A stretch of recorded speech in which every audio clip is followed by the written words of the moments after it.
ず8日目、今日の寄港地は鹿児島です。ついに最後の寄港地となりました。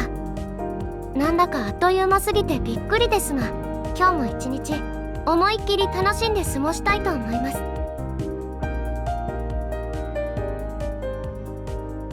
この日の朝、まずやってきたのは泉の湯。デッキ15の後方にある展望台浴場です。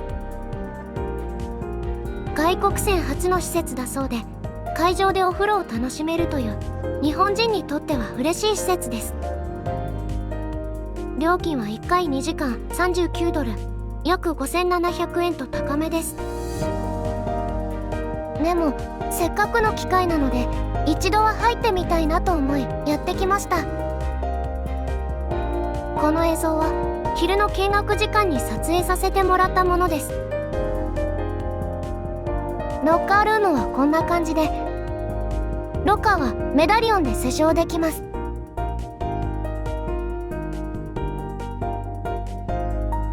広いお風呂はやっぱり良いですね。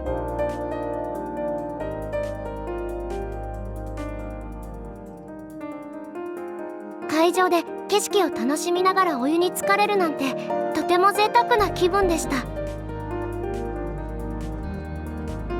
ドライサウナ、ミストサウナに打たせ湯などもありました。外には男女共用の水着で入るスパトールがあります。私は最初プール横にあるジャグジーのようなものを想像していたので、実際見たら意外と深くて驚きました。周囲にぐるっと段があって腰掛けられるようになっています。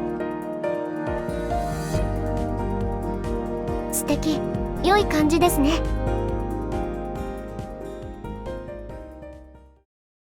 今日もホライゾンコートで朝食です。3食しっかり食べ続けて胃が大きくなってきた気がします。到着はいつもより遅い10時なので時間までのんびり過ごしました。下船が始まり、ターミナルで入国審査を受けます。前日にもらった税関申告書は記入済みです。まずタクシーで最寄りの駅へ行くことにしました。電車で移動しようと思ったのですが、運転手さんと話をして行き先を変更。目的地の仙岩園まで直接タクシーで行くことにしました。結果的に早めに到着したおかげで混み合う前に見学や食事ができてよかったです。反射炉跡を見学してから先にある建物へ向かいます。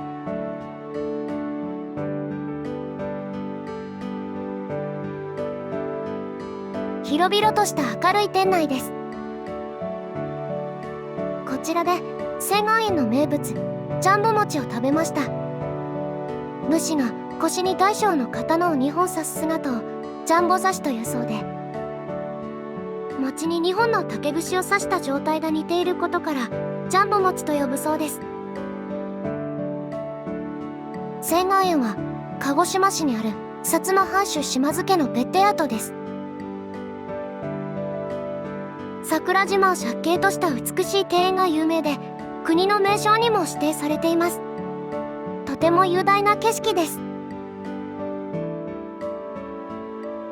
島津家の別邸磯御殿を見学します。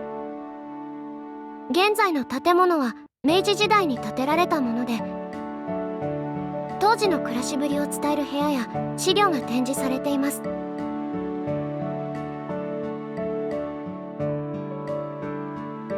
金襖は復元されたもので、明治時代に狩野派の絵師が描いたものだそうです。随所に見どころのある歴史を感じる場所でした。こちらは仙岩園ブランドショップです。店内に並ぶ薩摩切子がとても綺麗でした。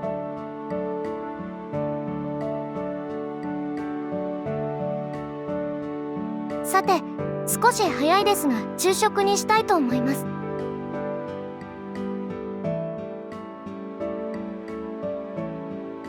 青岸餌漁の京阪ランチです。鹿児島県奄美大島の郷土料理で、食材をご飯の上にのせ鶏ガラスープをかけていただきます。具材とスープがたっぷり、だしの優しい味わいが美味しかったです。ごちそうさまでした。それでは今度は電車で移動したいと思います。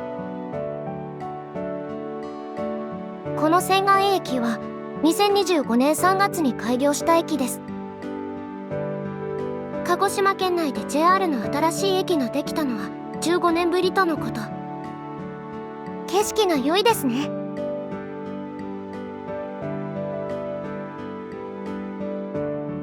鹿児島駅で降りて市電に乗り換えます。6駅乗って天文館通り駅に到着しました。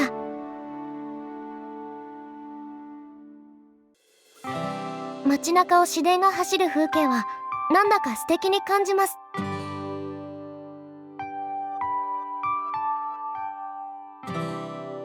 観光スポットとしても人気なアーケード天文館です。こちらの無邪気さんで鹿児島名物のスイーツ白熊を食べたいと思います。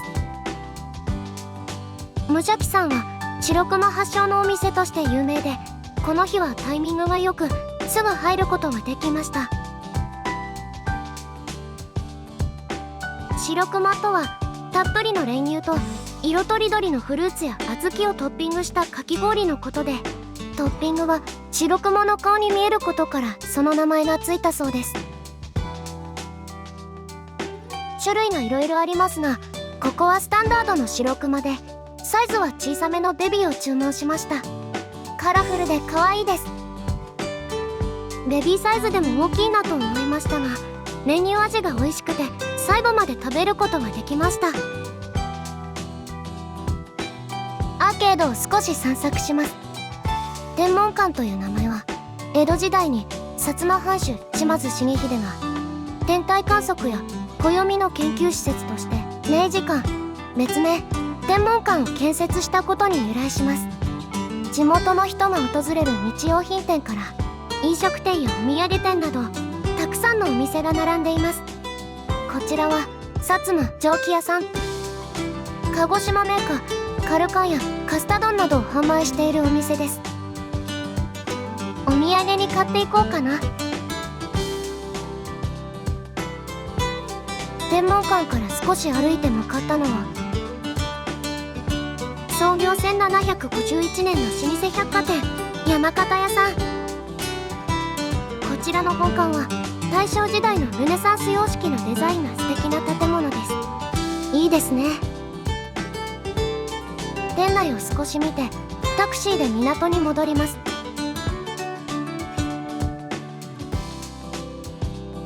到着です。最後の寄港地観光も終わってしまいました。冷たい飲み物とおしぼりが嬉しいです。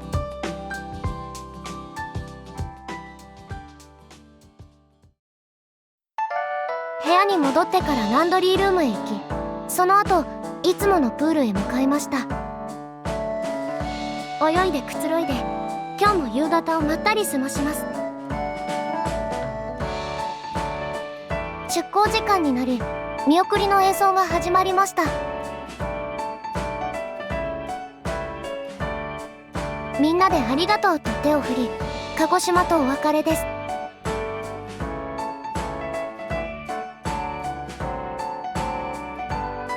この後はシアターでハーモニックオデッセイを鑑賞し夕食へ。さあ今夜は何を食べよう。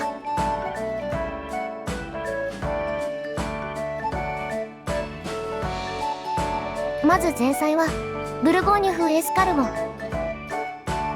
スープはカニとエビのシーフードビスク、すごく濃厚です。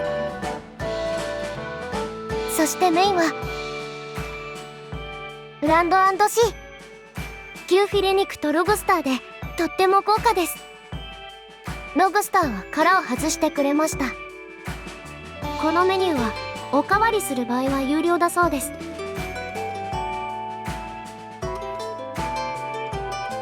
そしてデザートはチョコレートピスタチオドーム。今日も大満足です。デザートを食べていると聞こえてきたのが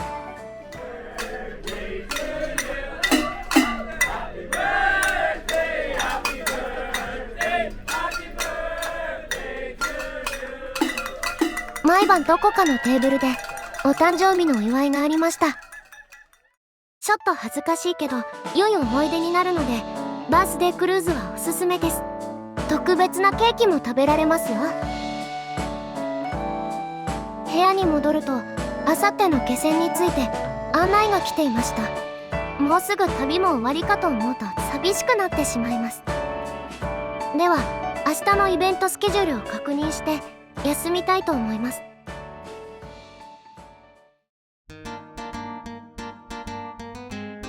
おはようございます。9日目の今日は忠実公開日です。いつもよりゆっくり起きて朝食を食べに来ました。お気に入りのブレッドバタープディングやサーモンを食べて朝から幸せな気分です。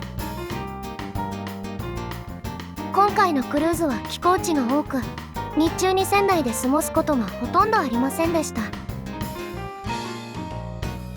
今日は昨日の夜にチェックしたイベントを中心にいろいろ楽しみたいと思います。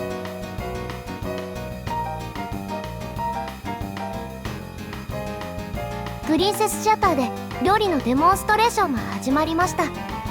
料理長たちの掛け合いでかなりジョークや笑いの多いステージです。最後はレストランスタッフも登場して賑やかに終了。そしてショーの後は厨房見学です。シアターから列になって移動します。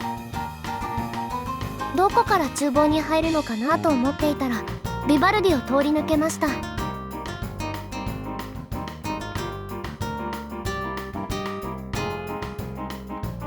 中は広くてとても綺麗。清潔ですごく整然とした印象でした。なぜかたくさんのポテト料理が並んでいます。ぐるりと厨房を見学して歩いて最後はチョコレートをもらって終了です。出口はサボイで迎えてくれた総料理長やレストラン総支配人と記念写真を撮りました。ショップの周りではセールが行われています。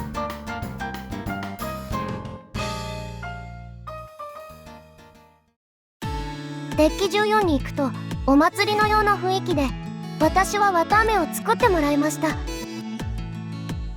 ちらはペストリーが盛りだくさんというイベントでたくさんの種類のケーキが並んでいました。食べたいケーキをカットしてもらえます。和菓子のコーナーもありました。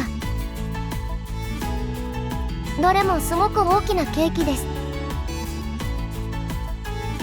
さてなかなかの盛り付けになりました。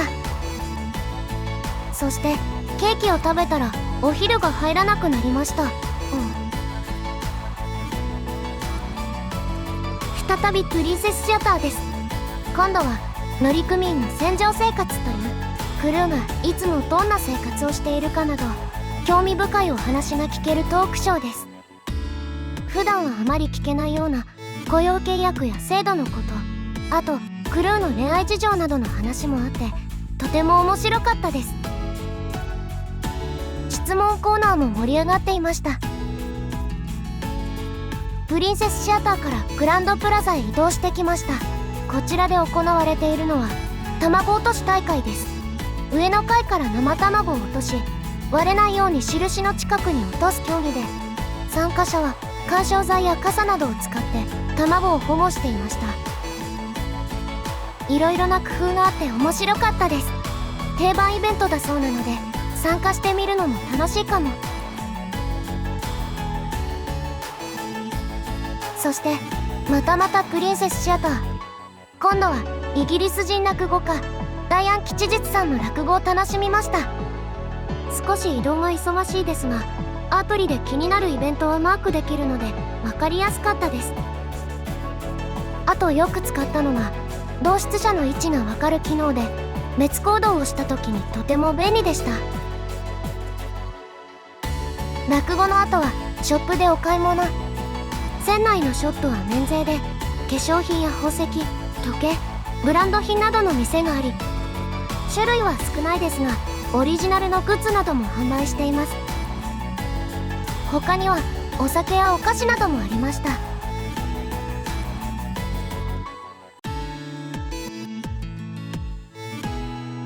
少しお腹が空いたのでホライゾンコートへ来ました。気になっていたラーメンを食べようと思います。味は日替わりのようです。いつでも食事ができるって良いですね。グランドプラザに戻ってきました。サービスデスクは行列しています。クレジットカードは登録済みですが、明細のチェックは必要です。アプリから確認できるので、もしおかしな項目があったらクルーズ中に削除してもらいます。セールはまだ続いていて、品物や配置が変わっていました。うちに来る？この後は一度部屋に戻って荷物をまとめます。9時までに廊下に出せばいいのですが、食事に行くと遅くなるので早めにやっておきます。今夜のショーは6時半からプリンセスワールドオーケストラです。最後は日本の曲で締めくくられましたが、選曲が少し意外でした。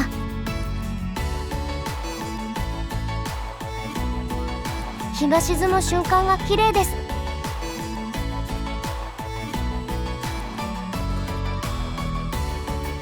ホイールハウスバーにやってきました。昼と夜では雰囲気が違いますね。ピアノの生演奏を聴きながら夕食の時間までまったり過ごしました。ついに最後の夕食です。もう明日からこの食事が食べられないと思うとものすごく悲しいです。じっくりしっかり味わって食事を楽しみました。そして突如始まったパレード。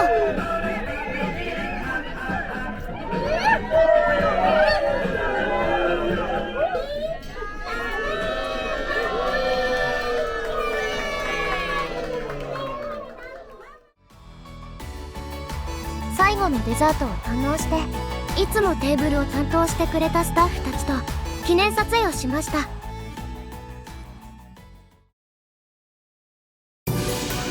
ラストディナーの後はお別れダンスパーティーです。ノリノリのダンス。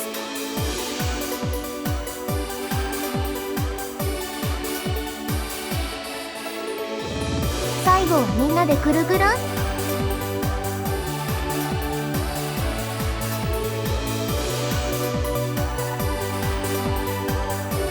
今度はゲスト参加のダンスパーティーです。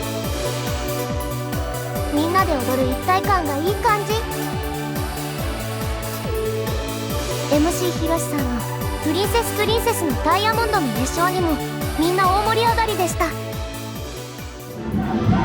つの間にか巻き込まれてダンスに参加。かなり疲れましたが楽しかったです。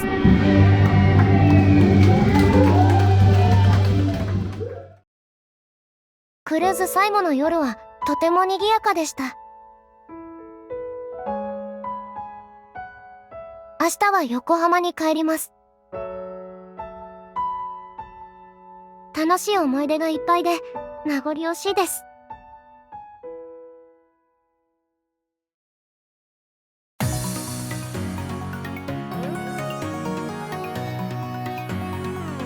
クルーズ10日目、最終日です。まもなく横浜港に到着します。下船は7時半から始まりますが、昨日配布されたタグの色と番号でそれぞれ降りる時間が決められています。私たちは8時半の予定ですが、部屋は8時までに開けなければいけません。遅くなると混み合いそうなので、散歩をしたら早めに朝食を食べに行きたいと思います。ホライゾンコートに来ました。横浜の景色を見ながら最後の食事です。クルーズ中は散歩をしたり泳いだり、毎日朝からしっかり食べて、家にいるより健康的な生活でした。出発前はクルーズ旅行を楽しめるか不安が大きかったのですが、観光をしたり船内でのんびり過ごしたりと自分なりに満喫できたと思います。あと何より食事が豪華で美味しかったです。プリンセスクラスに関しては Wi-Fi は使いましたし、特典も利用しました。飲み物は1日で 3,4 杯とペットボトルを1本くらいの利用でしたが、金額を気にせず注文できたのは思いのほかストレスフリーで良かったと思います。なのでチップ代も含むことを考えると、私的にはつけて良かったかなという感じです。下船の時間になりました。ついに船とお別れです。さよなら、ありがとう。すでに荷物が運ばれていました。スーツケースがいっぱいです。自分の荷物を受け取ったら税関手続きをして帰路に着きます。駐車料金は出口で精算です。カードも利用できました。さて、トラブルもなく無事に家に帰り着きました。今は思い出に浸っています。クルーズ旅行はとても楽しく新しい体験でした。ぜひまた行ってみたいです。今回は4本立てと長い動画となりました。感想などいただけるととても嬉しいです。それではご視聴ありがとうございました。